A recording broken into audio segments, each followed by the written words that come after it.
So it's never, you never know with Marth. He's just, that tipper is so strong, and that's still what kind of keeps him in the top tier. Usually considered over Lucina, another equally good character. But that is in the past now. We saw Griffith moving on. Now we have yet another Michigan player, but this one is far more well-known than Mr. Maloney, and that is Zinoto. Zinoto, man, this guy, 30th on PGR right now. He is finally coming back from what seems like an absence for a little bit. It was sort of a self-imposed like hiatus, just because the biggest tournaments that he could have gone to were mostly invitationals, and then like Genesis. But it was he was also just trying to do the Zinoto thing of like Zen mode, like centering himself and take a step back. We have a little gag going on in Michigan right now where we say that all he's done has been playing League. Yeah. And so I asked him today, I was like, so Zinoto, what rank are you in League? And he said Diamond, so I guess he put it to good use. At least he had something to show for it. Yep, and then sitting down next to him is actually Michigan, again trying to defend from a European invader. This is Ixis. Ixis, yep. This is the Sonic, the best Sonic in Europe, entirely #1 in the UK. Most notably known for taking the game, or a set off of ESAM. Not only taking the set off of ESAM, but double eliminating him at EVO. So yes, that is an excellent point there, because the man knows how to get at characters that like to, combo in stage guard or edge guard, excuse me, and just sort of control the flow of battle. He knows how to get in, around, and through those kind of characters. So honestly, if I was setting odds, this is 1-to-1 to me. Yeah, I mean, I honestly, to be honest, the thing that I love about this tour is the fact that we get to see these players come out and show their potential. We did have him come out to EVO, but now he's coming back once again to show the States, hey man, I didn't just get a fluke win on ESAM twice. Like, I'm actually here to show some good effort. The first time is a showcase. The second time is I'm here. It's setting for real. it in stone. And it looks like we're going to take it to Town and City for the first match. A popular pick today. Almost nearly every one of my sets that I've commentated today has been at least involved Town and City. So it makes sense in this kind of matchup. Both of them, benefit, and it's just sort of a comfort pick for a lot of people too. Yeah. We've reduced the stage list, thankfully. And so I will say Michigan and the Midwest in general historically have struggled a little bit against Sonics. Like we saw earlier, Pow Pow taking the set over Tyroy, Sonic versus Bayo there. And so I know that Zinoto, obviously is not going to get caught by anybody. He's a real student of the game, but Sonic gives Midwest a little bit of problems. But then again, taking it back to Showdown Battle Royale 2, Zinoto actually had some problems against the other Sonic player, West. Yeah. So, I mean, 6WX actually gave him a lot of trouble. I think he double eliminated him from the tournament. Correct me if I'm not wrong, chat, but he did actually take him out for at least one elimination. Right. So, I mean, yeah, Sonic has always been a thorny prick. Yeah. And the way you explained Ixis' kind of play style, that's kind of exactly what Sonic wants to go for. A lot of people really critique Sonic players for being that kind of patient play, but then if you turn it on the other side, Sonic offensively is also great as well. Yeah, and we've seen that from a lot of people. Ixis, of course, Supergirl Kells is another famously aggressive Sonic compared to the more patient ones that people tend to loathe. But if you can switch from the defense to the offense, that'll put you in a good spot. Speaking of offense, Zinoto decides that he doesn't want to try and mess around with a high percentage Sonic and just gets rid of him there. Hits him with the quick one, man. 2 hits. The 1-2 takes him down and now has pretty great position here. He can play his game now. He doesn't have to worry until he loses his stock. He can just kind of play the game that Zinoto wants to play. And you can tell that Zinoto has confidence against Ixis' kind of game plan right now. He is not scared to pull Banana because he's calling out Ixis' bluff whenever he's spin dashing and holding shield. Yeah, the spin dash cancels, I mean, it's an excellent move for bluffing. Excellent pressure as well, but you can definitely call him out from time to time. And actually, I had listened in on the conversation between Tyroy and Pow Pow about, like, hey, how do I deal with that? And it's sort of like baiting him into a false sense of security. If you think that he can just, spin dash cancel, and all that, then you can do whatever you want. You can approach a little bit. You can pull Banana. You can, heel slide, whatever character you are. You have options because you just can make sure that, hey, I don't think you're going to do anything here. And that's exactly what Zinoto is doing, is he's literally walking up pulling Banana because you're like, you're not going to do anything. And Ixis is definitely waiting for him to pull something more punishable than just a Banana pull so we can actually get something. We saw it for a second. Zinoto had his back to the wall, and he rolled. It gave a perfect opportunity for Ixis to just come in with the spin dash and get some kind of percent. And it looks like he really needs to get that final kill blow. Zinoto is not really giving him a lot of those opportunities, which is kind of the Zinoto thing, is like, you can definitely beat the man, but you have to make sure that you're taking advantage of every opportunity he gives you. Yeah, Zinoto, not only does he look for the bad parts of your play, but he also looks for what you want to get, and he plays very hard to get what you want. We've praised Zinoto a lot, and I know that we would most certainly have European viewers, and it's not to say that Ixis isn't outstanding. No, but sure. I mean, because Zinoto sort of took the advantage early, what I want to see is how Ixis adapts.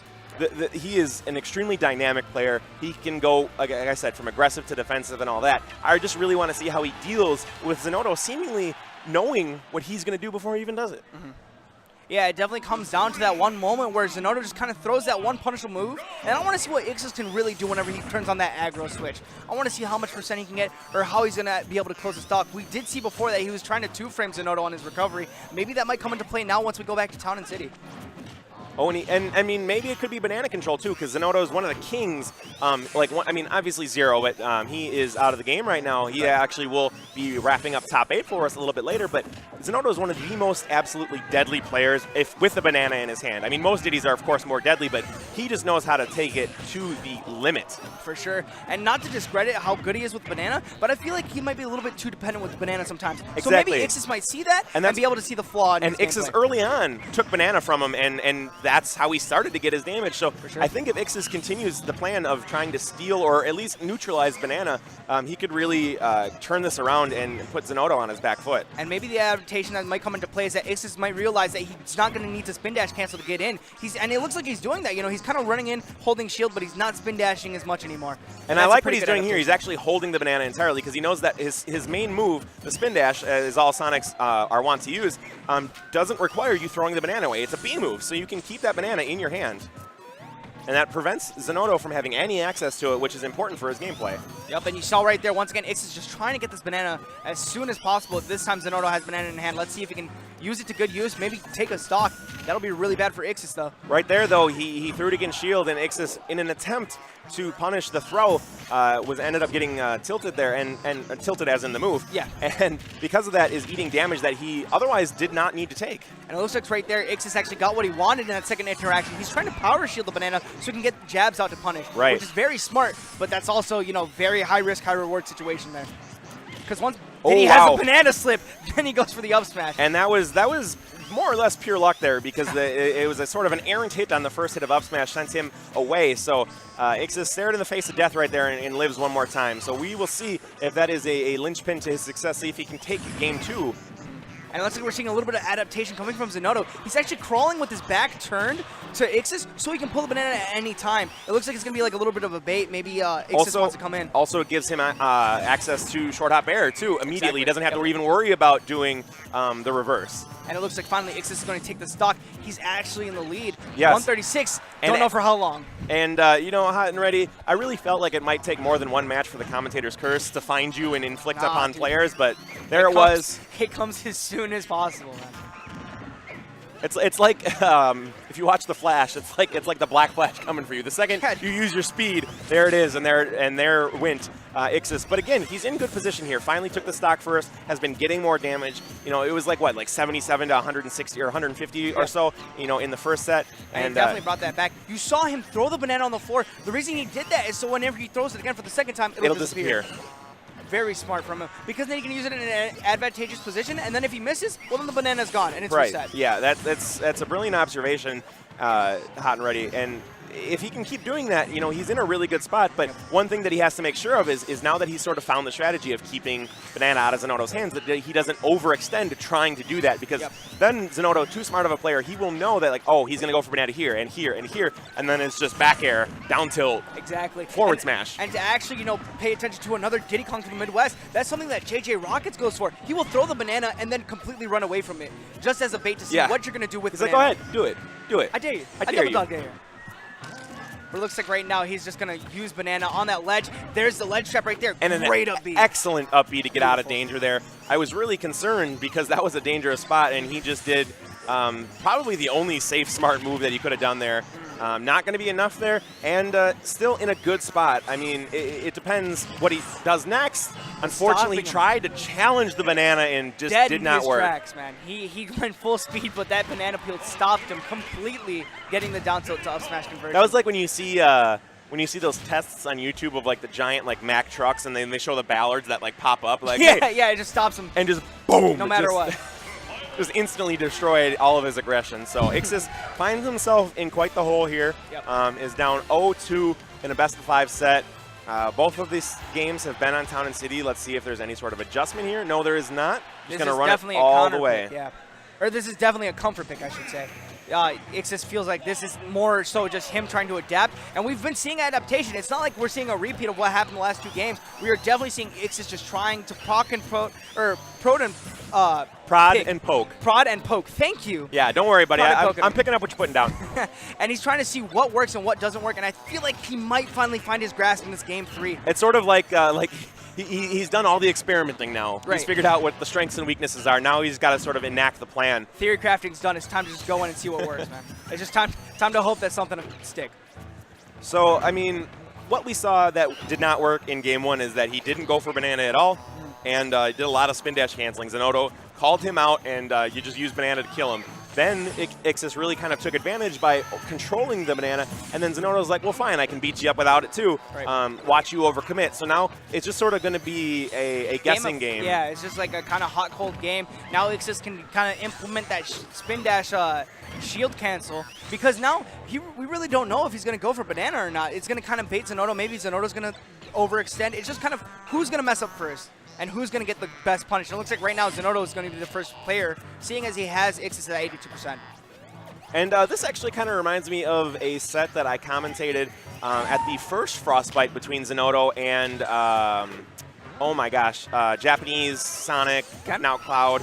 Komurikiri. Between Zinoto and Komurikiri, my apologies. Nice. And it was kind of like this. He went Cloud, but then when he switched to Sonic, the matches were a lot like this, where it took him a little bit of time to try and figure out what Zinoto was doing, but then he did, and it was completely different. Unfortunately, Zinoto looks like he has sort of shored up those a bit of weaknesses, and now has a dominating lead.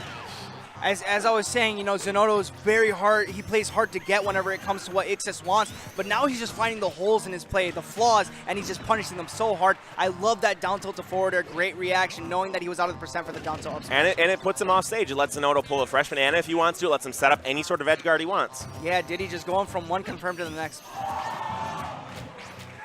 Oh, man, we got some pop-offs going on in the UR stream. Make sure to be multi-twitching that as well as we see this match keep going.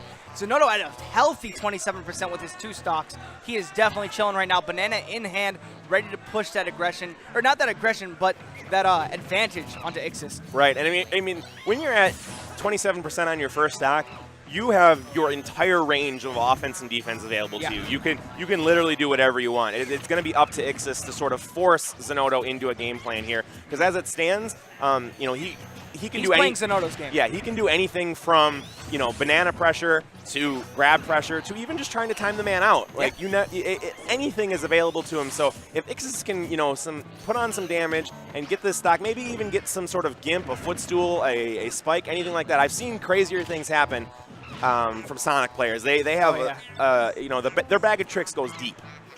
And that's what I really want to see coming from Ixis, is that aggression, to see like when those bag of tricks come out and when he gets something disgusting. Like, let me see the rabbit. Right. No, let me see the doves up your sleeve. Yeah, let me see the final trick, Ixis. Let's see it happen. But it looks like right now he's just trying to find his footing and get the first stock off at least. I mean, but as anybody who is a Smash fan knows, Sonic, even if he's down 100%, can still bring it all the way back. So Zinoto still has to play careful here if Ixis can find this first stock.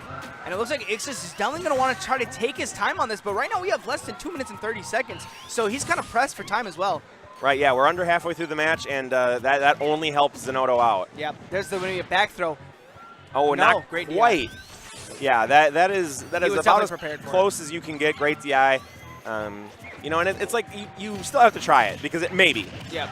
But and unfortunately, we are going to see a 2-stock here from Zinoto, taking out one of the European visitors, and Zinoto will be moving on.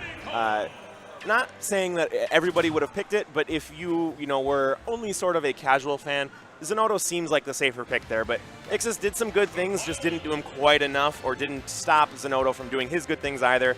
But that said, we are moving on. Yeah, we have just a cavalcade of good matches seeing here.